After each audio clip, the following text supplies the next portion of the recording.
BJP तो आपके आंकड़े को मानती ही नहीं है। बीजेपी हमारे आंकड़े पर टिप्पणी नहीं कर रहे, मैं आपको माफी के साथ कहूँ, इन आबादियों को अपमानित कर रही है, अपमानित कर रही है। और आबादी जब अपमानित होती है ना, इतनी बड़ी आबादी, उसको पता होता है कि इस अपमान का बदला कैसे लिया जाए, इसका प्रतिकार कैसे किया जाए। हमारे बीच में से अधिकांश लोगों को ना आरक्षण ऐसा लगता है कि जैसे ये अनयूजुअल सी चीज है, अप्राकृतिक है। अगर आप देखें कि आरक्षण क्यों, आरक्षण के मूल में होता है रिप्रेजेंटेशन, यानी कि दिखना, प्रतिनिधित्व। अगर दिखेंगे नहीं, थोड़ा तो बदलाव हुआ है अनुसूचित जाति, जनजाति, ओबीसी, लेकिन ये बदलाव का जो स्पीड है, क्योंकि अगर पूर्वाग्रह दिमाग में है, कई दफा मैं तो विश्वविद्यालय में रहता हूं, चयन प्रक्रिया होती है, लिख दिया जाता है नॉन फाउंड सूटेबल। ये सामान्य वर्ग में नहीं लिखा जाता है, ये दलितों पिछड़ों की नियुक्ति के वक्त लिखा जाता है। और मेरा मानना है कि जो व्यक्ति नॉन फाउंड सूटेबल लिखता है, उससे ज्यादा अनसूटेबल व्यक्ति कोई नहीं है, लेकिन वही लोग संस्था चला रहे हैं। मुसलमान की आबादी बढ़ाने से ये बढ़ाने घटाने की कला, हटाने की कला अमित शाह जी को आती होगी। हमारी पॉलिटिक्स डिस्ट्रक्टिव नहीं है, कंस्ट्रक्टिव है। और पहले तो तय कर लो कि चाहते क्या हैं आप। इस मतलब अमित शाह जी के पीएम के साथ अमित शाह जी को भी पढ़ना होगा, खुद से पढ़ना होगा किसी सलाहकार के माध्यम। नहीं, ये कांटा रुकेगा नहीं, ये हाईली पावर्ड बैटरी है, कांटा चलता रहेगा। जितनी चीजें आप कह रही हैं उससे ज्यादा होगी, कुछ तो संवैधानिक होगी आरक्षण वगैरह को लेकर के। और अभी हमने सुना कि माननीय मुख्यमंत्री जी ने केंद्र से भी मांग की है, क्योंकि अब ये बिहार का डॉक्यूमेंट रहा ही नहीं। पूरे देश का बहुजन आबादी को अपना, मैंने कहा था ना कि आंकड़ों के पीछे का जीवन चाहिए। आरक्षण के दायरे के बढ़ाने की बात भी होगी, उसी के अनुरूप विद्यालय, विश्वविद्यालय, स्वरोजगार, तमाम चीजों में इनको जहां तक मैं समझता हूं, इस आबादी को जो एक संबल चाहिए, खैरात नहीं, संबल चाहिए। इस आबादी को 5 किलो राशन नहीं चाहिए, राशन पैदा करने की ताकत चाहिए। तो हम क्या माने कि आरजेडी बिहार में 90 बनाम 10 का नारा? नहीं, आपने मुझे सुना नहीं, आपने मेरे साथ बड़ा अन्याय कर दिया। मैंने कहा कि 10 को 90 से शिकायत नहीं होनी चाहिए, 90 शिकायत का मौका नहीं देगा, समन्वय की राजनीति होगी।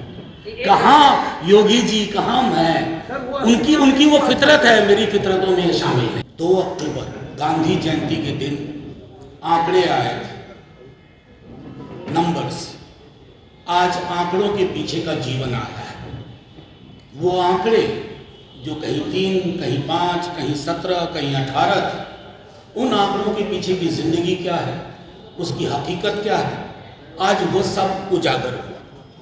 इससे पहले कि कुछ बातें रखूं और फिर बाद में आपके सवाल लूं, मैं इस बात के लिए बधाई देना चाहता हूं यहाँ की सरकार को, जिसने बड़ी शिद्दत से तमाम विरोध के बावजूद, और वो विरोध सड़कों से लेकर के न्यायालयों तक हुआ। सिर्फ आपको याद दिलाने के लिए बात कह रहा हूं कि जब मामला सर्वोच्च न्यायालय में गया, तो देश के सबसे बड़े कानून के अधिकारी, जो बिना पीएमओ की इशारे के वो कोई निर्णय नहीं ले सकते, वो सुप्रीम कोर्ट पहुंचे और उन्होंने अवरोध उत्पन्न करने की कोशिश की। एक दिन में 28 अगस्त को 2 एफिडेविट जाते हैं, और वो 2 एफिडेविट बता रहा था कि क्यों प्रधानमंत्री जी और उनकी पार्टी इन आंकड़ों के पीछे के जीवन से असहज है, उन्हें ये आंकड़े नहीं चाहिए थे। बहरहाल ये जीवंत आंकड़े आपके समक्ष हैं,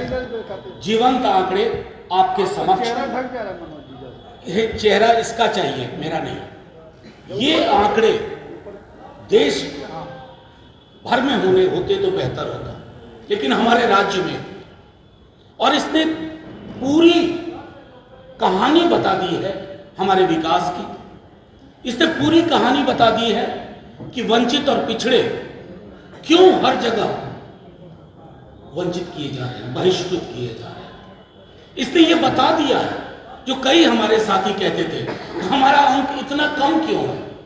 मैं बार बार हमारे दल के लोग कह रहे हैं कि जो विजिबिलिटी है, आप ज्यादा दिखते हैं, उसके पीछे एक व्याकरण है। आप न्यायालय में हैं, आप विद्यालय में हैं, आप विश्वविद्यालय में हैं, आप राजनीति में हैं, आप सड़कों में हैं, आप पत्रकारिता में हैं, तो आप दिखते ज्यादा हैं। जो नहीं दिखते ये उनकी कहानी है, लेकिन इनको दिखना नहीं चाहिए क्या? एक छोटा सा सहज गणितीय सवाल मैं आपके समक्ष रखता हूं। 90 और 10 में कौन सा अंक बड़ा है? 90। जो अंक बड़ा है और जो अंक छोटा है उसके बीच में समन्वय होना चाहिए ना। 10 90 पर क्यों भारी पड़े? उसको कमतर करने की क्यों कोशिश करें? 90 को 10 से वैमनस्य नहीं है, लेकिन 10 को 90 से वैमनस्य भी नहीं होना चाहिए। तभी आप राजनीति के समावेशी चरित्र को देख पाएंगे। हमारे प्रधानमंत्री जी कहते हैं, परेशान थे थोड़ा वो जातिगत सर्वेक्षण को लेकर के, और इसके लिए जो पूरे देश में आवाज उठ रही है। पूरी कहानी लालू जी के समय से शुरू हुई 2010-11। उसके आंकड़े कहा गया करप्ट हो गए, क्योंकि तब तक मोदी जी आ चुके थे सरकार में, उन्हें ये आंकड़े नहीं चाहिए थे।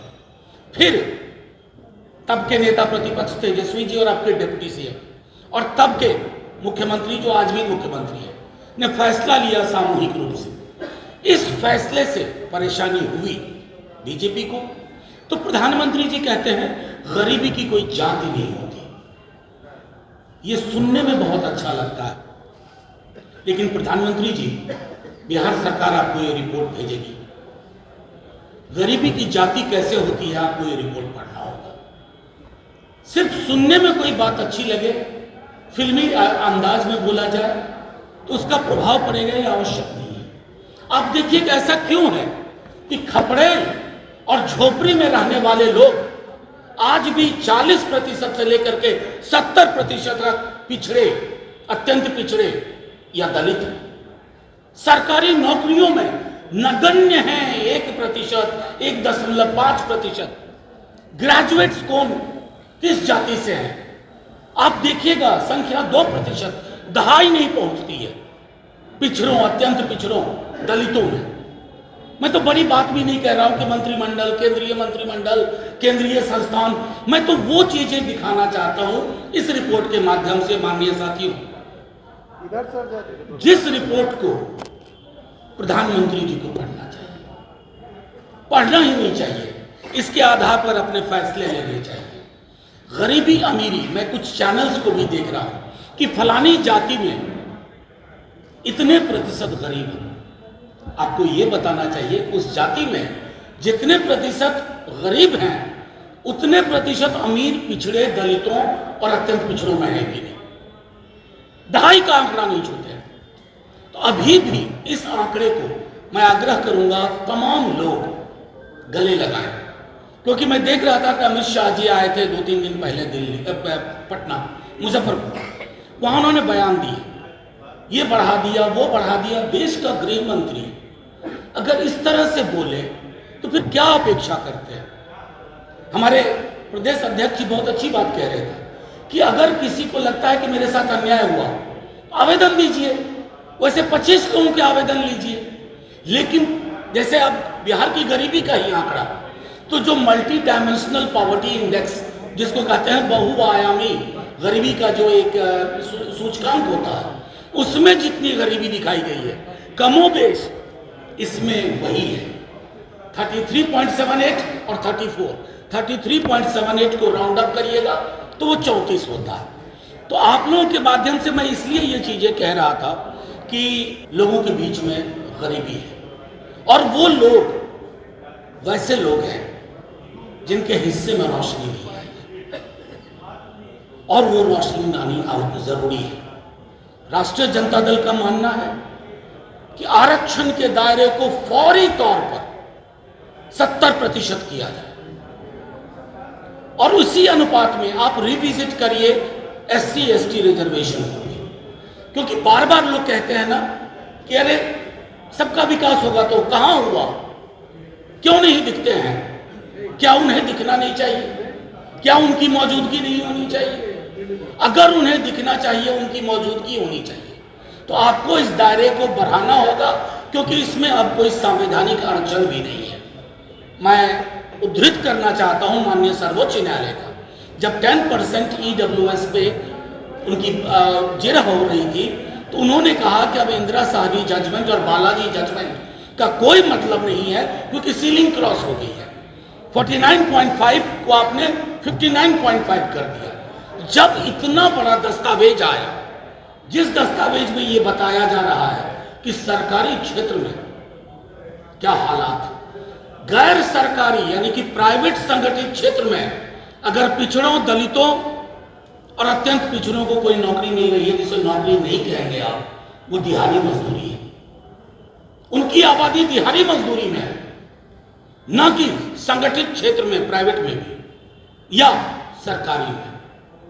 अगर किसी की दिलचस्पी देश को संविधान के अनुसार से चलाने के लिए यहां तक बदलाव की जरूरत है, तो मैं समझता हूं कि राष्ट्रीय जनता दल ने जो लालू जी के टाइम से शुरुआत की थी, आज वक्त आ गया है कि हम सामूहिक रूप से या अपनी ही सरकार से मांग करें और केंद्र की सरकार को कहें कि आरक्षण का दायरा बढ़ाइए, इसे प्राइवेट सेक्टर में भी ले जाइए, क्योंकि प्राइवेट सेक्टर एक छद्म चीज है जिसको सरकार से जमीन उपलब्ध हो, टैक्स हॉलीडेज हो, टैक्स में एग्जम्पशन हो, कई और तरह की रियायत हो, उसको पूरी तरह आप प्राइवेट नहीं कह सकते।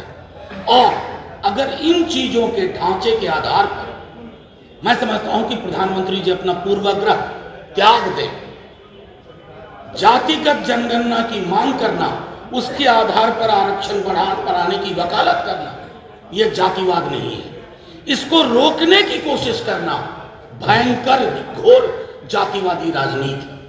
तो प्रधानमंत्री जी, फैसला आपको लेना, आपकी पार्टी को लेना है।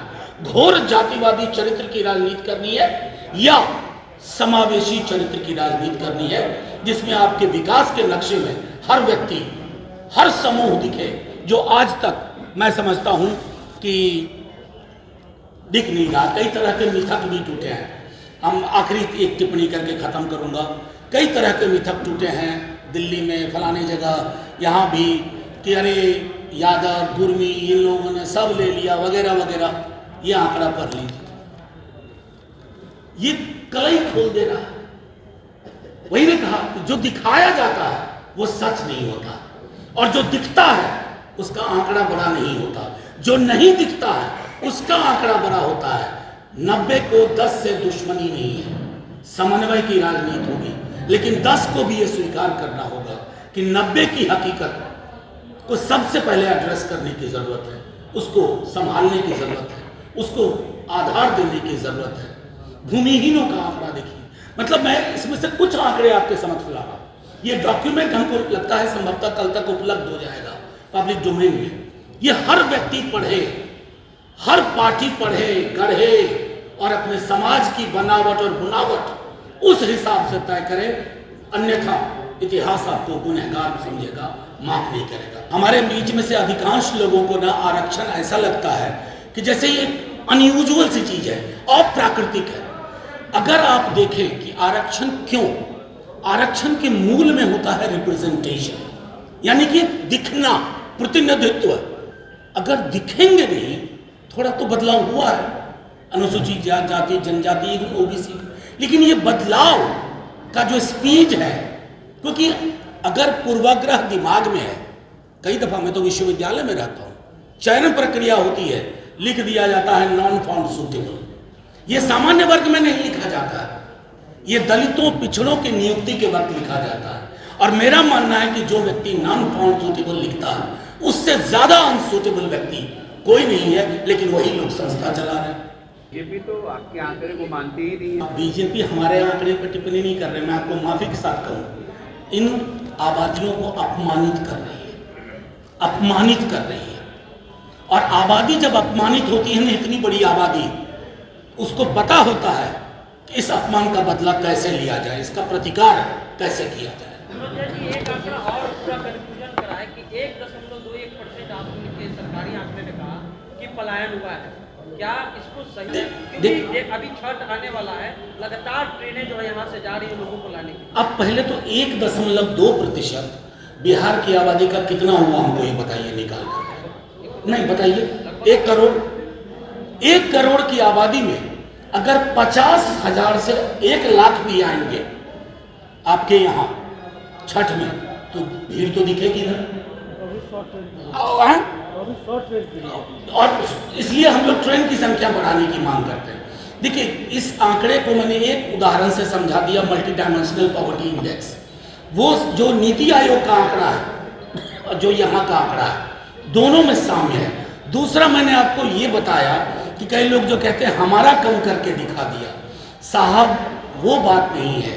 आप दिखते हैं बाजार में, न्यायालय में, विद्यालय में, आपको ये एहसास होता है कि आप बहुत हैं, आपका एहसास आप ही आप हैं। और आपका एहसास दुनियावी एहसास नहीं है, हकीकत का एहसास नहीं है। शुक्रिया।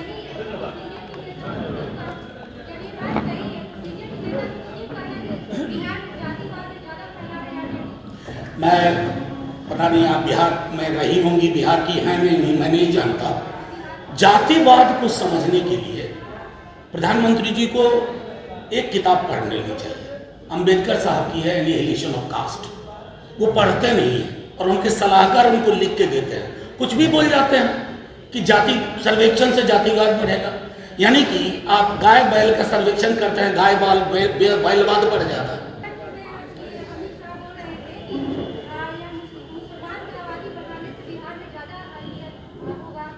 क्या क्या बोले? मुसलमान की आबादी बढ़ाने से ये बढ़ाने घटाने की कला, हटाने की कला अमित शाह जी को आती होगी। हमारी पॉलिटिक्स डिस्ट्रक्टिव नहीं है, कंस्ट्रक्टिव है। और पहले तो तय कर लो कि चाहते क्या हैं आप। इस मतलब अमित शाह जी के पीएम के साथ अमित शाह जी को भी पढ़ना होगा, खुद से पढ़ना होगा किसी सलाहकार के माध्यम से। नहीं, ये कांटा रुकेगा नहीं। ये हाईली पावर्ड बैटरी है, कांटा चलता रहेगा। जितनी चीजें आप कह रही हैं उससे ज्यादा होगी। कुछ तो संवैधानिक होगी, आरक्षण वगैरह को लेकर के। और अभी हमने सुना कि माननीय मुख्यमंत्री जी ने केंद्र से भी मांग की है, क्योंकि अब ये बिहार का डॉक्यूमेंट रहा ही नहीं। पूरे देश का बहुजन आबादी को अपना, मैंने कहा था ना कि आंकड़ों के पीछे का जीवन चाहिए। आरक्षण के दायरे के बढ़ाने की बात भी होगी, उसी के अनुरूप विद्यालय, विश्वविद्यालय, स्वरोजगार, तमाम चीजों में इनको जहां तक मैं समझता हूं इस आबादी को जो एक संबल चाहिए, खैरात नहीं, संबल चाहिए। इस आबादी को 5 किलो राशन नहीं चाहिए, राशन पैदा करने की ताकत चाहिए। तो हम क्या माने कि आरजेडी बिहार में 90 बनाम 10 का नारा? नहीं, आपने मुझे सुना नहीं, आपने मेरे साथ बड़ा अन्याय कर दिया। मैंने कहा कि 10 को 90 से शिकायत नहीं होनी चाहिए। 90 शिकायत का मौका नहीं देगा, समन्वय की राजनीति होगी। कहाँ योगी जी, कहाँ मैं, उनकी वो फितरत है, मेरी फितरतों में शामिल नहीं है। चलिए हो गया। एक बात बताइए कि एक प्रार्थना में कितनी दुआएं कबूल करवाई है? ये दुआ बहुत जरूरी है।